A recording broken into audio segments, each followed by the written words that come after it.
Hello, welcome to the Self Learning Platform by Dr. Sushma Singh. Today we are going to start Unit 17 Libertarianism, and we are starting critical evaluation. Libertarianism has been criticized on many grounds, such as its theory of rights, nature of liberty, role of state, political economy, problem of redistribution of resources, etc. Let us have a look at these.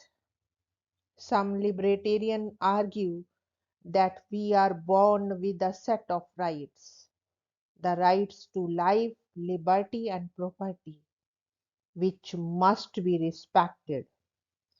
But the question is why these rights and not others? Libertarians' answer is that they are essential to allow people to lead their own lives, that they reflect the imperative to treat people as ends in themselves and not merely as a means to some ends, and that they recognize the separateness of individuals. But this does not answer the question of why these rights are natural. According to Hamilton, there is no reason to believe that rights are natural, pre existing rights independent of the law of the society. There is no doubt that treating individuals as ends in themselves is good. One can also agree that people cannot plan ahead effectively if they cannot rely on being able to keep their possessions. However, when one can also agree that providing people with the necessary resources for survival is also consistent with respect for others. If a person has no shelter, no job, no money, then one cannot plan effectively since one is subject to the decisions of others to the extent that one cannot even be certain of survival. Hence, to give enough resources to lift oneself out of the predicament helps on the both the counts of treating one as an end and in enabling one to plan effectively. This can be done by taxing the rich, which the libertarian do not like. But if you do not do this and let the poor go hungry, you are also violating the principle and claiming in effect that allowing people to keep every last penny of their money is more important than preventing someone from starving. The simple point is that in a libertarian society, those without any property are unfree. They cannot act without other people helping them and allowing them to use their property.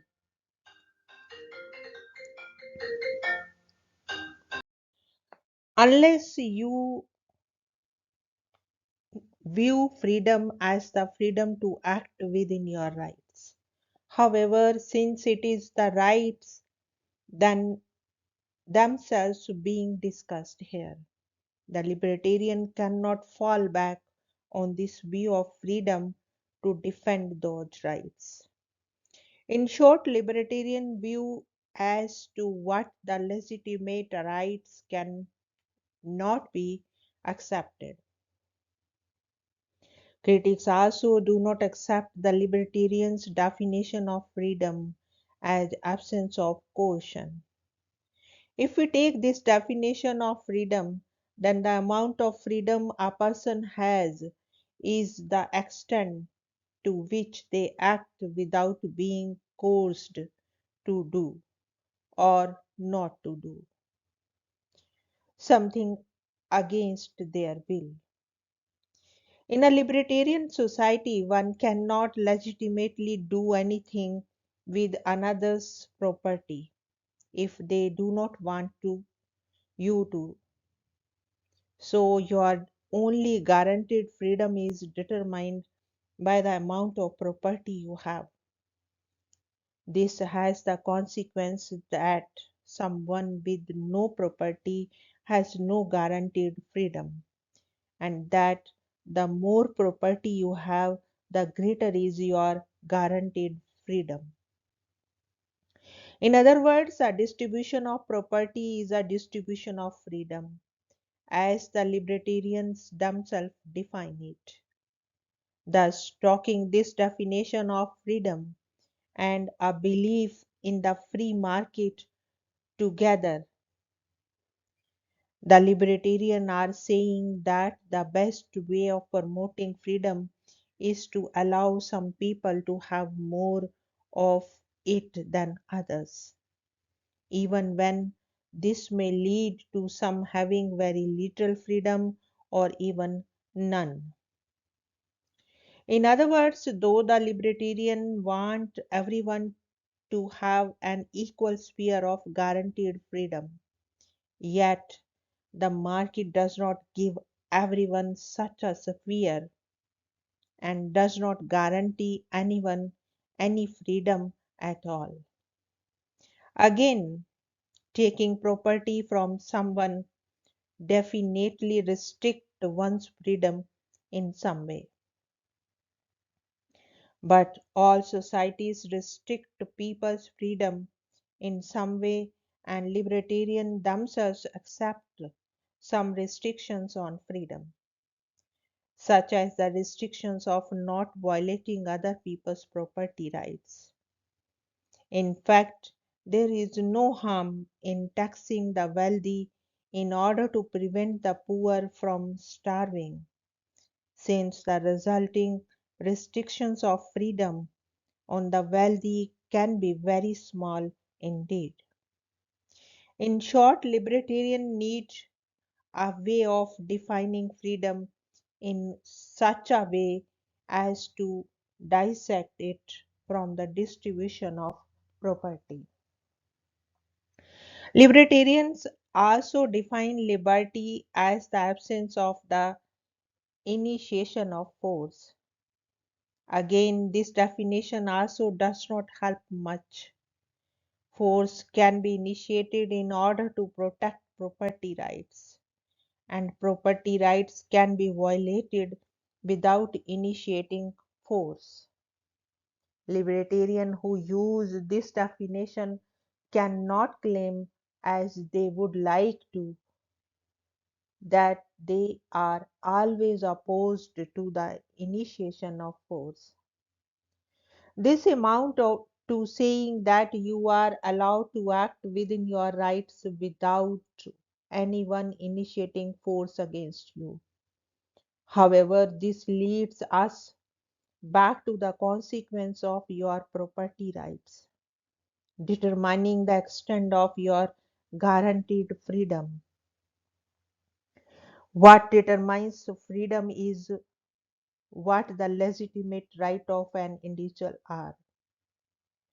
Given the libertarian claim that the right to property is absolute, freedom and property become one and the same. Hamilton calls this propertarianism. Moreover, non-coercion is not the absolute good. Other values override it. For instance, other things being equal, it is not wrong to secure justice by coercion. And when the alternative to coercion is non innovation, then coercion to secure innovation is also legitimate. Libertarians say that they believe in political freedom, but even to simply enforce the principles of free market, the apparatus of the state would be necessary.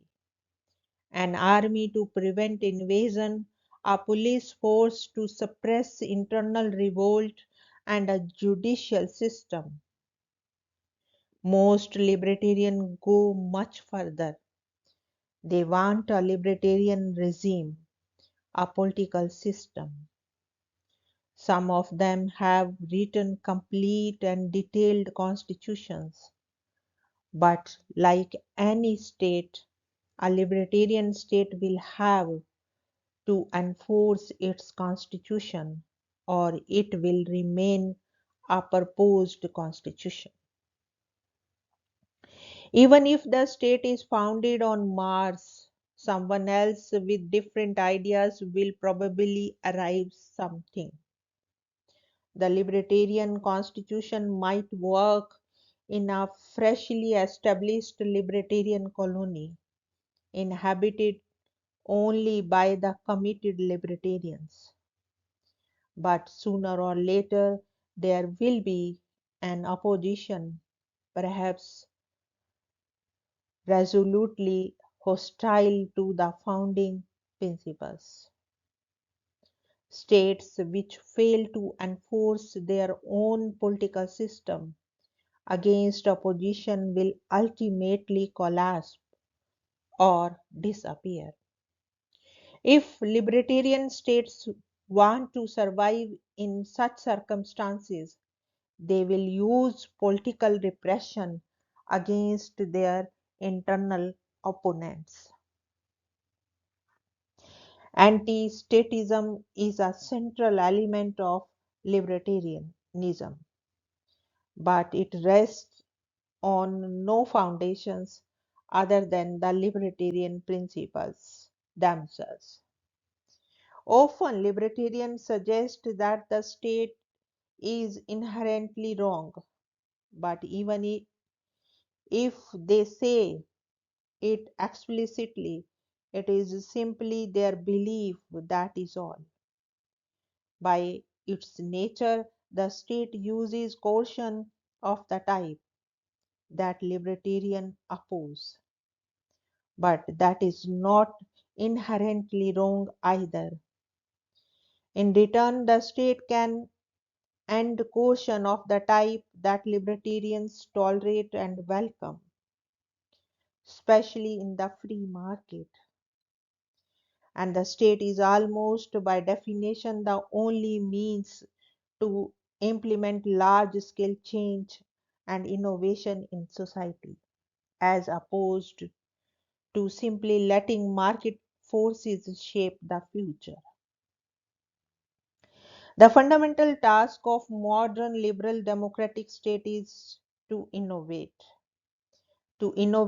in contravention of national tradition, to innovate when necessary in defense of will of the people, and to innovate in defense of market forces and market logic. Apart from the protective functions, the state acts as the final arbiter of disputes with the highest authority to avoid endless arbitration processes. Many libertarians seek partial or total privation of the task being done by the government at present. But that is not the only issue. Paradoxically, to enforce such privatization of the state would require the exercise of state power by a libertarian and a functionally libertarian state. Critics of libertarianism also claim that the redistribution of wealth is not wrong. Libertarians argue as if it was self-evidently wrong to steal the legitimately owned property of the rich and give it to the poor. For example, according to Nozick, the most important right is the right over oneself, the right of self ownership. It means that what one owns and what is owned are one and the same, and the whole person. That is, if one own myself, then I own my talents and also what proceeds from my talent. Hence, the demand for redistribution taxation from the talented to the disadvantaged violate self ownership.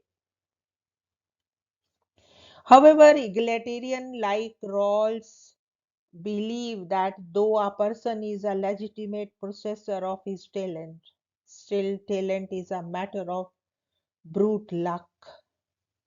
Hence, the right over talent does not include the right to acquire unequal rewards from the exercise of those talents. Those who are naturally disadvantaged have a claim on those with advantages. The talented only benefit from their talent if it is also benefits the disadvantaged. Others believe that redistribution of wealth is inherently good. In fact, it is a moral obligation of the state. Excessive wealth is there to be redistributed. The only issue is what is excessive, and of course, this may lead to coercion, but it is still not wrong at all. The libertarian view that the liberal welfare programs, by limiting property rights, unduly limit people's self-determination is also not accepted by the egalitarianism. Redistribution programs do restrict the self-determination of the well-off to a limited degree, but they also give real control over their lives to people who previously lacked. Liberal redistribution does not sacrifice self-determination for some other goal. Rather, it aims at a fair distribution of the means required for self-determination. The libertarian view allows undeserved inequalities in the distribution, which harm those who need help in securing those conditions. Making a difference between the libertarian image and libertarian reality, one critic has pointed out that they believe in non-coercion and non-initiation of force, while in reality, libertarians legitimize economic injustice by refusing to define it as coercion or initiated force. They depend upon the moral autonomy of the individual, while in reality, libertarians demand that the individual accept the outcome of the market forces. It believes in political freedom, but some form of libertarian government imposing libertarian policies on non-libertarians would be necessary.